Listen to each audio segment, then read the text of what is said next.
তুমি বলেছ 27টা শয়তান মিলে কোরআন লিখেছে, আর আমি প্রমাণ করাবো যে না, এটা খুদ আল্লাহ তাআলা অবতীর্ণ করেছেন। এবং নবীজি সাল্লাল্লাহু আলাইহি সাল্লাম, তার কাছে ওহী আসতো, পাশে সাহাবীরা বসে লিখতেন। এটাকে যিনি একত্রিত করেছেন কোন শয়তানে নয়, তোমার মতো ইবলিসের বাচ্চা নয়, তোমার মতো হারামের আওলাদ নয়, তিনি হচ্ছেন হযরতে উসমান গনি রাদিয়াল্লাহু তাআলা। তিনি একত্রিত করেছেন সাহাবীদের কাছ থেকে নিয়ে। তাইলে বসো, উনি বসতে পারছেন না, জানি না কেন। তাহলে আমি বলেছি আপনি প্রমাণ দিয়ে দিলে আমি সনাতন ধর্ম কবুল করে নেব, আর না পারলে তোমাকে আমি যা খাওয়াবো সেটা তোমাকে খেতে হবে। মন চাই জিন্দেগির নাম ইসলাম নয়। আপনি যদি মনে করেন আমার মন মতো চলবো, আপনি ইসলামে থাকতে পারবেন। আর যারা মনে করছেন নামাজ, রোজা, কলমা, হজ, যাকাত এর মধ্যে ইসলাম, না, এর মধ্যে সীমিত নয়।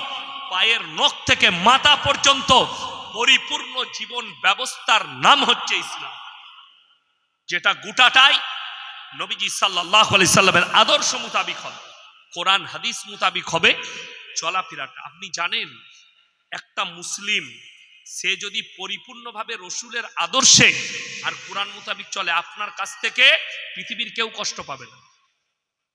নাম্বার 1 কোরআনে আছে। আমি বক্তব্য লাস্টের দিকে যাচ্ছি, আমার পরে আজিজুল ভাই আসবে, চলে এসছে তো, আজিজুল ভাই চলে এসছে, এখনই আসবে আমার ভাই। লাস্টের দিকে যাচ্ছি, কোরআনে আছে। যারা আমার হিন্দু, মুসলিম, দলিত, আদিবাসী যারা আমার বক্তব্য শুনছেন সবাই শুনে যান, কোরআনে আছে কোন মানুষ যদি কোন মানুষকে অন্যায়ভাবে হত্যা করে, সে যেন গোটা মানব জাতিকে হত্যা করে দিবে। তাহলে বোঝা যাচ্ছে আল্লাহ কেউ কি হত্যা করার অনুমতি দেয়নি।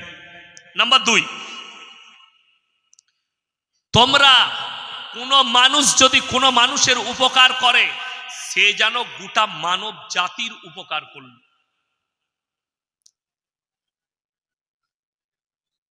আমার ভাই, আচ্ছা ঠিক আছে বলে দিচ্ছি। তো আমি অনেক দিন আগে, আমি যখন জলসা করে যাই, আমার এলাকার হোটেলে দাঁড়িয়ে একটা হোটেলে চা খেতাম। একটা লোহারদের ছেলে, তার নাম হচ্ছে বাবু লোহার, সে আমাকে চা দিত। তাকে আমি একদিন জিজ্ঞেস করলাম ক টাকা বেতন পাও? বললে স্যার আমি 100 টাকা পাই। বলে মাত্র 100? কটা ডিউটি? বলে সন্ধ্যে 6টা থেকে সকাল 6টা। বলে এত কম বেতন? বলে আমার বাবা অসুস্থ, আমার মা অসুস্থ, আমার একটা বোনের বিয়ে দিতে হবে। আমরা কত দূর পড়াশোনা করেছো? বলে স্যার আমি বিএ পাস। আমি কষ্ট পেলাম, আমার থেকেও বেশি পড়াশোনা, তুমি আমার চা বোয়াচ্ছ। আমরা ভালো কাজ করবে?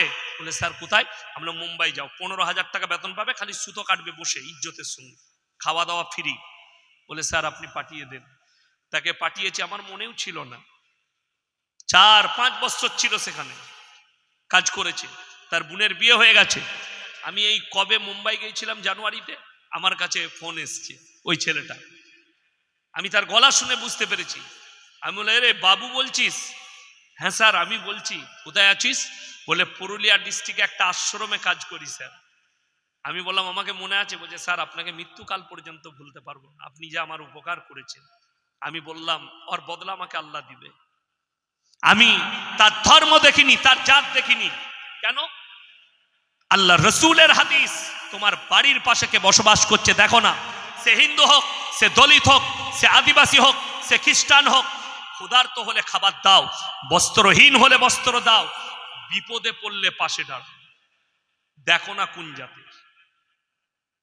কলকাতায় ফেলেমিন হসপিটাল আছে, ফেলেমিন হসপিটাল। একবারই তপসিয়ায় আমার বন্ধু সেখানে একটা ফ্লোরে থাকে, মুমতাজ ভাই, রায়না থানায় বাড়ি, বর্ধমানে। আমার বুদবুদে, আমার এলাকায় বুদবুদ থানায় একটা ভদ্র মহিলা তার নার্সিংহোমে কাজ করে, তার মেয়ের বিয়ে। আমাকে হঠাৎ রাত্রে ফোন করছে, স্যার ইয়াসিন ভাই ওর আমার এখানে কাজ করে, ওর মেয়ের বিয়ে বুদবুদে, তো আপনি একটু ওর মাংসের ব্যবস্থা করে দেন না, ওর এক আত্মীয় দেবো বলেছিল, এখন বলছে সে ফোনই তুলছে না।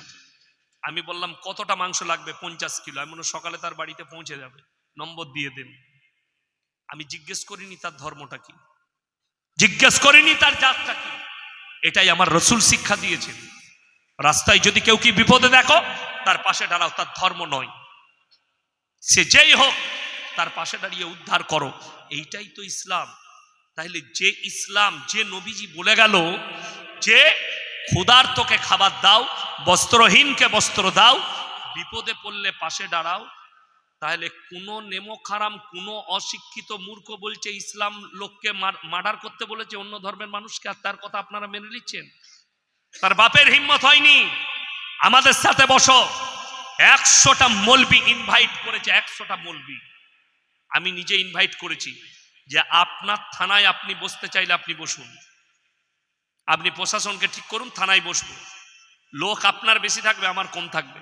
আমার 50টা ইউটিউবার থাকবে, তোমার 50টা চ্যানেলওয়ালা থাকবে। ডাইরেক্ট কথা হবে।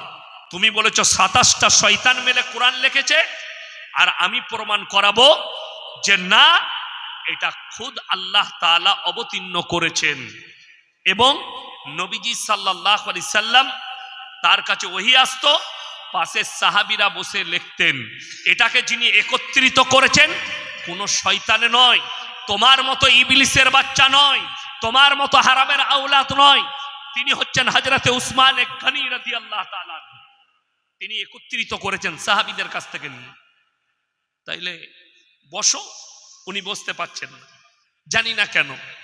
তাহলে আমি বলেছি আপনি প্রমাণ দিয়ে দিলে আমি সনাতন ধর্ম কবুল করে নেব, আর না পারলে তোমাকে আমি যা খাওয়াবো সেটা তোমাকে খেতে হবে। এবং কি খাওয়াবো তুমি চিন্তা করো, ভুনা ভুনা খাইয়ে দেবো আমি, তুমি বুঝে নিবে। ওই জন্য কেউ কি গালি দিও না। আমি প্রায় জলসাই বলি, কারু দেবদেবীকে গালি দিবেন না, কারু ধর্মকে গালি দিবেন না।